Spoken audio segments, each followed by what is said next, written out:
Hey guys, Corey here with a new layout and video for you.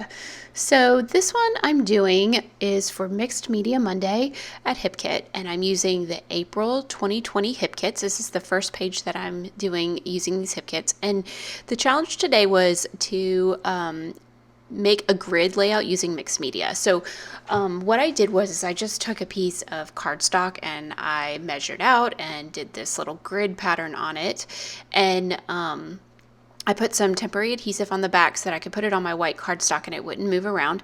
And then I'm going to just kind of use it to kind of keep all of my things, you know, together so that the different grids don't move into anything else.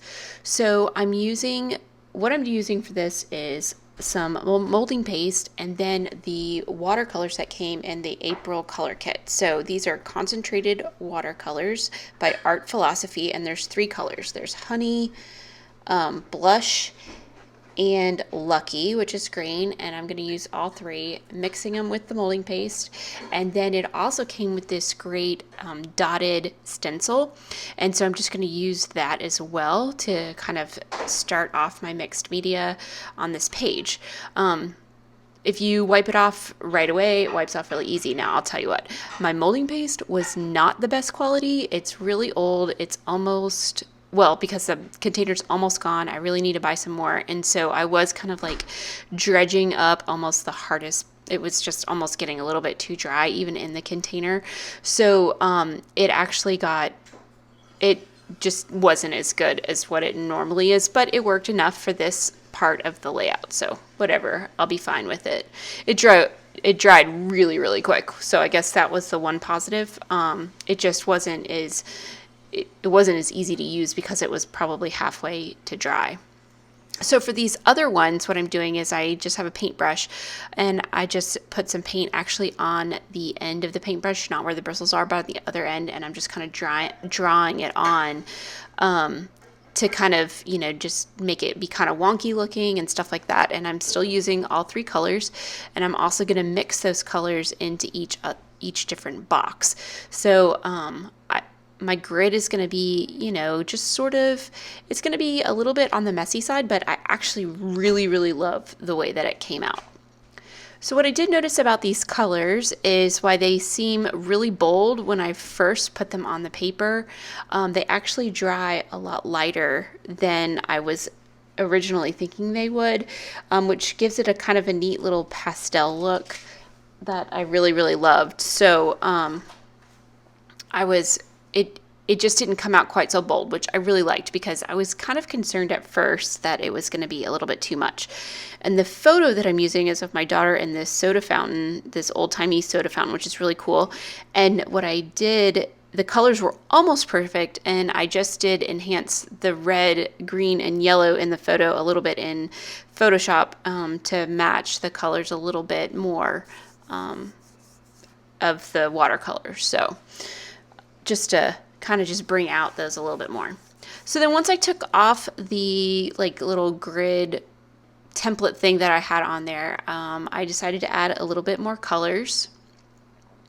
And one of the ways that I like, and it's funny because I was going to actually put this over one of the squares, and then I realized I like the squares too much and I didn't want to cover one up all the way. So but that's a whole other story. So one of the ways I like to add lines with colors often is with just a card. So I'm using just like an old gift card, and you just get it on the edge, and then you can kind of just tap it around, and it gives you that one straight edge, which I think looks actually pretty neat because it's not like a perfect line, which is not what I'm looking for at all anyhow. I'm just looking for kind of like it just comes out, and it's just really neat the way that it comes out. I like to do this a lot with acrylic paint because you can get like a nice textured line, but with watercolor, you're not going to get that texture. But because it'll kind of like pool up in some places and not in others, and it just looks really neat, I feel like. And so I was really happy with the way that this came out once it was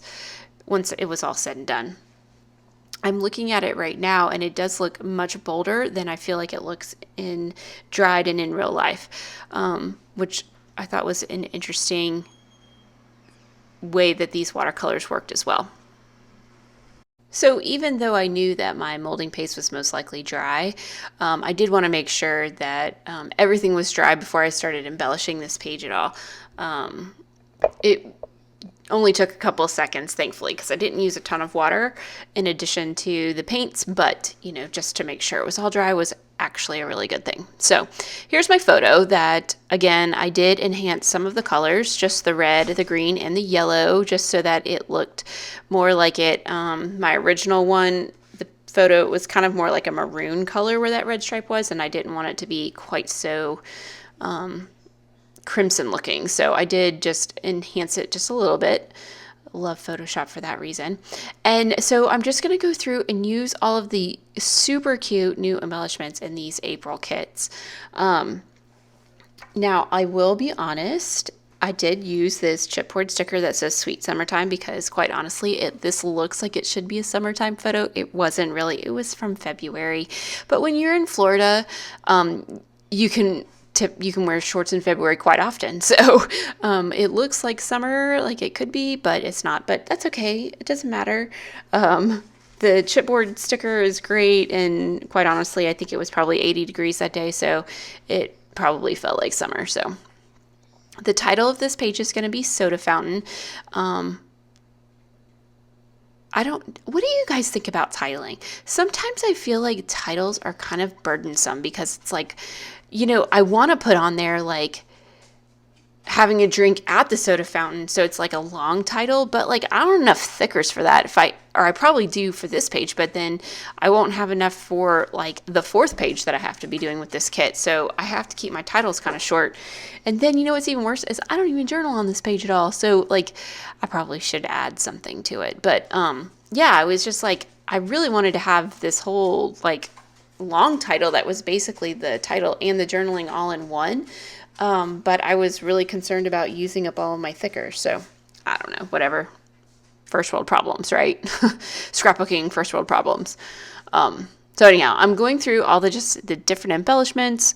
There's some really cute little things. I love these little this ice cream thing. Now, okay, granted, she did have a milkshake and not an ice cream cone, but I thought that the little ice cream cones were really cute, and a great way to kind of like embellish the soda fountain thing, which, you know, like I don't typically use embellishments like that either, but it worked so well for this page that I just definitely wanted to. So I was going to use a big die cut one. I actually end up changing it and I end up using a smaller one. It was the exact same thing, but it was a little bit smaller, but it's made out of chipboard. And then I'm able to use a couple of other ice cream cones as well that were stickers. It just all worked out better that way, which is why I changed it up. And I'll just be able to use the large one probably at some other time. See, so I'm like going through all these other little or smaller pieces and they just didn't work. The colors didn't work because I didn't want to use like too much pink on it, so I had to like kind of play around until I got it all to work. So the chipboard for the win. And then I found like this bow I thought was really cute too, and it was just a die cut bow, and I added that on there as well. And then I'm just really going, like, this is one thing I didn't do is, like, typically before I start a new page with a new kit, so, like, definitely, like, the first page with any kit, I really try to kind of plan it out a little bit better and get a good idea of what I'm going to use, because I'm more unfamiliar with working with a kit, so, you know, it'd be good to, like, kind of pull things together. Like, once I'm on the third one, I don't really have to do that unless it's, like, you know, a recipe challenge or something like that. But like the first one, I definitely need to go through and kind of pull things together, which I did not do on this page. I just had time. So I just felt like, oh, well, I'll just kind of muddle through it as I go along. Well, what it did was it ended up giving me a lot of downtime in this video, which is kind of stinky, but whatever. The supplies are cute, and I think it'll be a fun kit to work with. So I did add a couple of these enamel hearts, just a couple. I definitely could have gone overboard with them because enamel hearts, that is a great little embellishment. But I wanted to just stick with the color scheme and only use the pink, yellow, and green ones. So I was just using those, just put a couple of them here and there. And then I tried to decide if I was going to put in some like journaling and stuff like that. I ended up opting not to, but I did find this cool little taggy thing. It's almost kind of like, like a fastener like tab. So I did cut a small little slit in my page and then added this little tag to it. And then other than that, there's not really much else I'm going to do with this page. I added one more bow. And guys, that's it. So here is my page finished. And a few little detail photos. Otherwise, that is it. Thanks so much for watching. And see you later. Bye.